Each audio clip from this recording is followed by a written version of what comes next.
Blouse आहेत जे मी त्या दिवशी तुमच्याशी शेअरच नव्हते केले. आता हे न्यू दिवसभर घरीच तर असते, तुला कसली कामांची घाई, असं कधीतरी तुम्ही ऐकलं असेल. पण हे म्हणणं सोपं आहे. खरं सांगायचं तर पूर्ण घरातल्या वेळा जबाबदारी ही एका हाऊसवाईफच्या खांद्यावर असते. म्हणजे सकाळी मुलांना वेळेवर शाळेत पाठवणं, नवऱ्याचा टिफिन वेळेवर देणं आणि घरात काही असेल नसेल ते आणणं, घरातली प्रत्येक वस्तू कुठे ठेवली आहे हे सुद्धा आपल्याला अगदी अचूक माहिती असतं. एक प्रश्न विचारला की लगेच आपण उत्तर देतो. आता सकाळी उठल्यावर एक गोष्ट ठरलेली असते, घरातली कामं आणि आपल्या दिवसभराच्या जबाबदाऱ्या. आता बरेच जण हे सुद्धा रिलेट करतील. सगळ्या कामांच्या गडबडीत योगा एक्सरसाइज तर सोडाच, पण नीट नाश्ता करायलाही बऱ्याच जणांना वेळ मिळत नाही. आत्ता जाऊ दे, आत्ता कशाला नाश्ता करायचा आहे, उशीर झाला आहे किंवा खूप कामं आहे, आता डायरेक्ट जेवूनच घेऊया असं आपण सहज म्हणतो आणि नाश्ता स्किप करतो. नाश्ता खरंच आपल्यासाठी किती महत्त्वाचा आहे हे सांगायची गरजच नाही आहे. फक्त पोट भरण्यासाठी नाही तर पुढच्या सगळ्या कामांसाठी एक छोटीशी ती एनर्जी असते. कधी कधी खूप घाईघाईत नाश्ता होतो, कधी स्वयंपाकाची तयारी करत करत सुद्धा आपण नाश्ता करतो, तर कधी काम करत 2 घास खातो आणि मग आठवतो तो काळ म्हणजे सॅटर्डे संडेचा नाश्ता, जेव्हा आई बनवायची आणि आपण TV बघत निवांत खायचो. तसं तर माझ्या घरी वीकडेला नाश्ता बनायचंच नाही, कारण बाबांना लवकर जायचं असायचं. सॅटर्डे संडे नाश्ता मिळायचा आणि नाश्ता केल्यानंतर लगेच आई ना स्वयंपाकाला लागायची आणि थोडीफार कामं जशी अशी भाजी निवडणं किंवा काहीतरी चिरून देणं अशी छोटी कामं सांगायची. त्यावेळी ती कामं करायचा सुद्धा कंटाळा यायचा आणि असं वाटायचं की आत्ता तर आपण नाश्ता केलाय, आत्ता पोटात टाकलंय आणि लगेच काय स्वयंपाकाची घाई, म्हणजे आता भूकही नाहीये. आज कळतं जेव्हा तीच जबाबदारी आपल्यावर येते.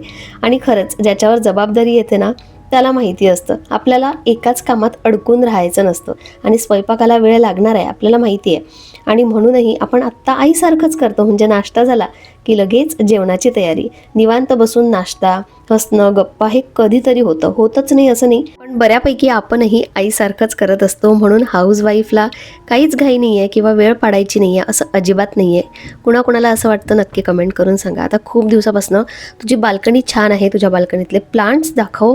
तसे तर मी कितीदा दाखवत असते, पण आज नावासहित तुम्हाला दाखवते. सगळ्यात आधी तर हे डायफनचेही बरेचसे प्रकार येतात आणि हे क्रोटॉन डायफोन दोन्ही जेव्हा एकत्र दिसतात ना तेव्हा बाल्कनीचा लुक खूप छान दिसतो. क्रोटॉन तर माझ्याकडे कितीतरी वर्षापासूनचं आहे. मध्ये ते खूप सुकलं होतं, पण इकडे आणून ठेवल्यानंतर आणखी त्याला मस्त ग्रोथ आलेली आहे. बाकी एक्झोरा आहे, फक्त हे छोट्या फुलांचं झाड आहे, त्याचं मला नाव माहिती नाही. हे पाम ट्री आहे, जेट प्लांट आहे, स्पायडर प्लांट आहे. दिसताना खूप सारे प्लांट्स दिसतात, पण एकाच टाईपचे 2-3 कुंड्यामध्ये लावलेत. हे वेगळं स्नेक प्लांट होतं, हे गोल्डन स्नेक प्लांट आहे. ग्रो झाल्यानंतर आणखी ते छान दिसेल. त्यानंतर माझी ही उंच वाढत गेलेली तुळस, पण ती तेवढी अशी भरलेली नाही आहे. त्यानंतर हे 2 जास्वंद, एक मोठ्या फुलाचं आहे म्हणजे मोठी पाकळीचं फूल येतं आणि एक अगदी छोटंसं. त्यानंतर परत मनी प्लांट, स्पायडर प्लांटही खूप वर्षापासूनचं आहे आणि बघा आत्ता इतकी ग्रोथ झाली आहे त्याची की दुसऱ्या कुंड्यांमध्ये मला ते नको वाटतंय लावायला. परत स्पायडर प्लांट, टँगल हार्ट आणि मनी प्लांट. तर असे या बाल्कनीतले एवढी झाडं आहेत. आणि दुसरी जी बाल्कनी आहे तिथे मी अजवाईन, त्यानंतर ॲलोवेरा प्लांट लावलेले आहेत. बाकी त्या बाल्कनीत अजूनपर्यंत जास्त प्लांट्स नाही आहेत. अशी फुलांची झाडं माझ्याकडे खूप कमी आहे. तर आय होप मी आजच्या व्हिडिओमध्ये सगळ्या प्लांट्सची नावं सांगितली जे मला माहिती आहेत आणि सगळे प्लांट्सही दाखवलेत. आता व्हिडिओची सुरुवात जेव्हा केली ना तेव्हा बाल्कनीत बसून मी आज निवांत नाश्ता केला. खरं तर माझी सवय आहे दोन्ही वेळेचा चहा तिकडे घ्यायचा आणि बुक वाचत होते तेव्हा बुक पण वाचत बसायचे. पण असं नाश्ता करायला मी खूप दिवसानंतर गेली होती आणि तेच मी सांगत होती, असा निवांत नाश्ता ना आपला होतच नाही. नाश्ता केल्यानंतर मी लगेचच कामांना लागले. म्हणजे चुटूरपुटूर जी कामं होती, जे काढायचं होतं, ज्वारीचं पीठ, बाजरीचं पीठ, त्यानंतर तो बॉक्स भरून ठेवायचा होता, ते सगळं काढलं आणि आता स्वयंपाकाची तयारी करायला लागलेच होते. तेवढ्यात ना मला वरचे आहेत आमच्या तिथून फोन आला की सिलेंडरचा स्मेल येतोय. मी चेक करायला गेले तर मला अगदी थोडासा स्मेल येत होता. लगेचच फोन करून त्या सिलेंडरवाल्या दादांना बोलवलं. त्यांनी चेक केलं तर सिलेंडरचा तर काही स्मेल येत नव्हता. उलट आत्ताचा जो गॅस सिलेंडर चालू आहे, जी शेगडी आहे ना त्याचा जो वायर असतो मागचा तो थोडासा ढिला झाला होता आणि तिथून थोडी गॅस लीक होत होती. पण तिथून काही असा स्मेल वगैरे येत नव्हता. म्हणजे बोलवलं दुसऱ्या कामासाठी आणि झालं दुसरंच कामाचा खर्च असं झालं. त्यामुळे स्वयंपाकासाठी थोडासा उशीरच झाला. पण ठीक आहे, आता पटकन स्वयंपाक करून घेते. आज जेवणामध्ये छान अशी बाजरीची भाकरी आणि मेथीची भाजी. मेथीची भाजी मी खूप सारे लसूण आणि मिरची टाकून बनवते. खूप दिवसानंतर मॅगी बनवली, पण मॅगीत पण माझी चॉईस वेगळी आहे, याची चॉईस वेगळी आहे. जा जा तोपर्यंत बुक काढतो. मला ना छान कांदा, टोमॅटो, मटर, थोडा मसाला असं सगळं घातलेली मॅगी आवडते आणि याला अशी जसं दिलं आहे ना पॅकेटमध्ये तशी मॅगी आवडते. आता एकटीसाठी काही बनवायला परवडत नाही कारण मी काही जास्त खात नाही. जेव्हा याच्यासाठी बनवते तेव्हा त्यातलीच थोडीशी खाते, पण आज माझ्यासाठी पण मी म्हणजे 1.5 अशी मॅगी बनवलेली आहे. म्हणजे अर्धी मॅगी आज मी खाणार आहे. आता अभ्यासाला बसायचं आहे, पण अभ्यासाला बसायच्या आधी नाही का असं वाटतं की काहीतरी खायचं. ॲक्च्युली आज तो पण झोपला होता, मी पण झोपले आणि बराच वेळ झोपले होते. आज जरा मला हेडॅक होत होतं आणि हाच प्रॉब्लेम होतो. दिवस मस्त जातो, खूप काही डोक्यात असतं गोष्टी करायच्या आणि अचानक मग हेडॅक चालू होतं आणि तिथून मग तो जो 3-4 तास आहेत ते जातात ना, त्यानंतर एकतर पुढे काहीच होत नाही किंवा मग डोकं जरा शांत झालं की मग काहीतरी करता येते. पण आता माहिती नाही, आधी मला असं होतं जसं म्हणतात ना मायग्रेनचं काहीतरी हे असतं, ऑब्झर्व करावं लागतं. तर खूप आधी मला मॅगी खाल्ल्याने सुद्धा डोकं दुखायचं. आत्ता नाही होत कारण आता खूप कमी केलं आहे आम्ही मॅगी खाणे, खूप म्हणजे खूप कमी. मला आठवतही नाही आता लास्ट टाईम मी कधी बनवली ती, पण ठीक आहे आज बनवली आहे. जेव्हा बनवते तेव्हा छान एन्जॉय करत खाण्यात येते. पण मला अशी मॅगी खरं तर नाही आवडत, पण ठीक आहे. आता चला मॅगी खाऊन ना मला चिवडा पण बनवायचा आहे कारण याचं सारखं काही ना काही चालू असतं. बिस्किट मी आणत नाही, बाकी खारी शंकरपाळी, मठरी असं काही बनवून ठेवलं तर ते खूप दिवस टिकत नाही. चिवडा कसा पटकन बनतो आणि मग तो वाटला तेव्हा खाऊ शकतो. आणि त्याचं असं आहे टी व्ही बघताना, अभ्यासाच्या आधी, रात्री कधी पण मग काही ना काही पाहिजे असतं. म्हणून एकतर चिवडा बनवून ठेवते आणि मी जे उडदाचे लाडू बनवणार होते ना ते राहूनच गेलं बनवायचं. झालंच तर शेंगदाणे आता नाही आहेत तेवढे, नाही तर मी शेंगदाण्याचे लाडू बनवले असते. पण ठीक आहे जाऊ दे, चिवडा बनवून ठेवते, बाकीचं काय करायचं ते नंतर बघते.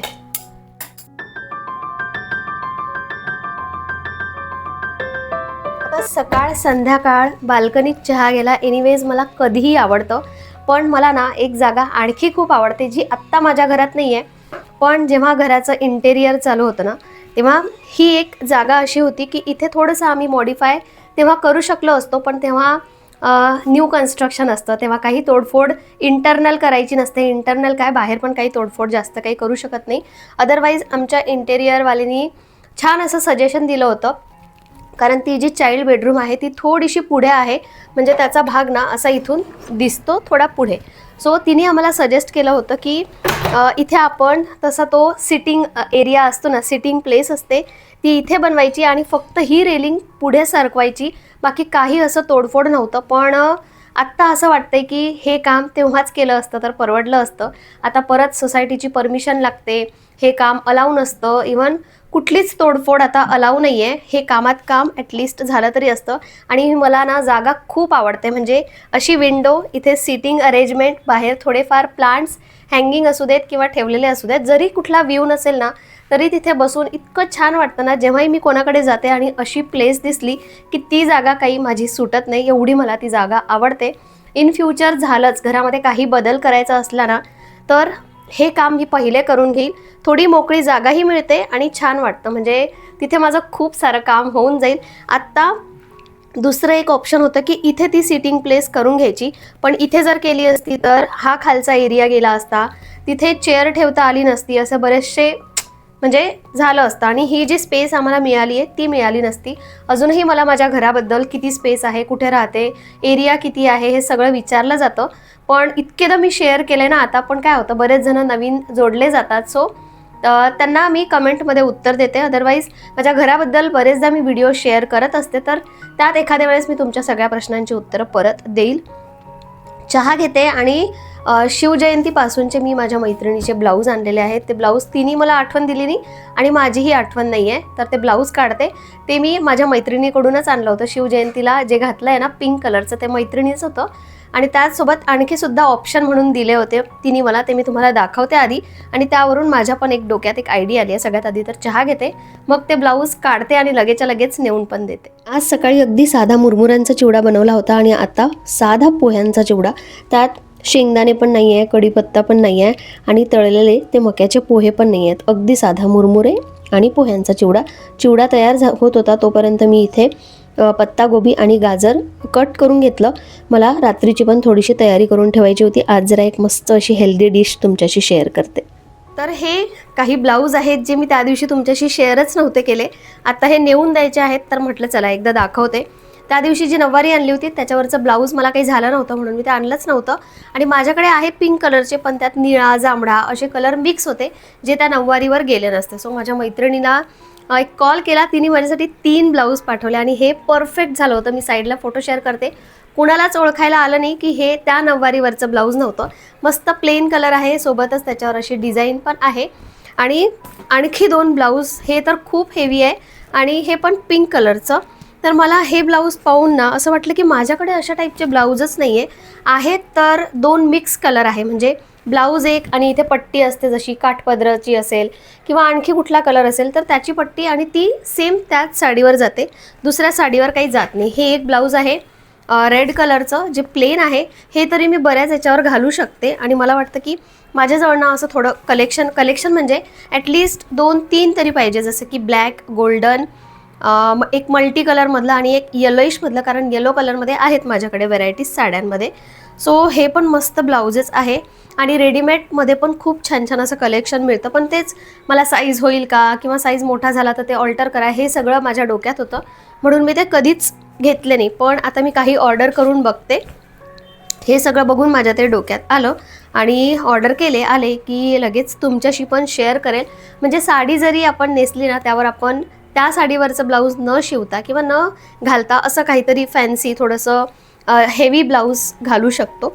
तर आता चला हे नेऊन देते ब्लाऊज आणि थोडंसं खाली जाते. एकतर खाली जाईल किंवा मग रियांशचा आता अभ्यास झाला आहे, तो थोडासा खेळून आला की मग त्याचं काही ना काही चालू होतं की हे खायला दे, ते खायला दे. सो झालंच तर वॉकला जाते, नाहीतर मग घरातलेच कामं पुरत नाही. चला एक शॉर्टकटमध्ये रेसिपी शेअर करते. पत्तागोबी कट करून घेतली, गाजर किसून घेतलं, त्यात हिरव्या मिरच्या घातल्या कट केलेल्या, खूप सारा कोथिंबीर घातला आणि अर्धी वाटी बेसन, अर्धी वाटी तांदळाचं पीठ आणि अर्धी वाटी रवा घातलेला आहे. हे सगळं छान मिक्स करून घेतलं. स्पायसेसमध्ये जे तुम्हाला घालायचे ते तुम्ही घालू शकता. मी इथे हर्ब्स, चिली फ्लेक्स, हळद, मीठ आणि थोडं दही घातलं. थोडं म्हणजे 4 चमचे मी दही घातलं एवढ्यासाठी. हे छान असं थोडं थोडं पाणी घालून मिक्स करायचं आणि सगळ्यात शेवटी यात बेकिंग सोडा घालायचा, अगदी थोडासा, तर छान फुलतं ते. आणि ही रेसिपी ना तुम्ही इव्हिनिंग स्नॅक्ससाठी किंवा हलका डिनर करायचा असेल किंवा मुलांच्या टिफिनसाठी बनवू शकता. एकदम टेस्टी, म्हणजे मुलांना खरंच टिफिन खायला आवडेल आणि स्नॅक्समध्ये पण, म्हणजे संध्याकाळी जेव्हा खायची काही इच्छा होते तेव्हासुद्धा हे एकदम मस्त लागतात. तर मधले काही व्हिडिओज ना माझे डिलीट झाले, तर अशा प्रकारे छान मी असे पॅनकेकसारखे बनवून घेतले, थोडे तीळ टाकून किंवा तुम्ही जिरा पण टाकू शकता. आणि हे हिरव्या चटणीसोबत किंवा केचपसोबतही मस्त लागतील. खूपच मस्त झाले होते आणि हेल्दी पण आहे. यात तुम्ही आणखी व्हेजिटेबल्स पण टाकू शकता, म्हणजे आणखी जास्त हेल्दी बनतील. आता मी एक टेस्ट करून बघितलं, त्या दोघांना गरम गरम मस्त बनवून दिले पॅनकेकसारखे. आणि सगळ्यात शेवटी जसं मी सकाळी बोलले, बनवताच माझं इथे खाणं चालू होतं.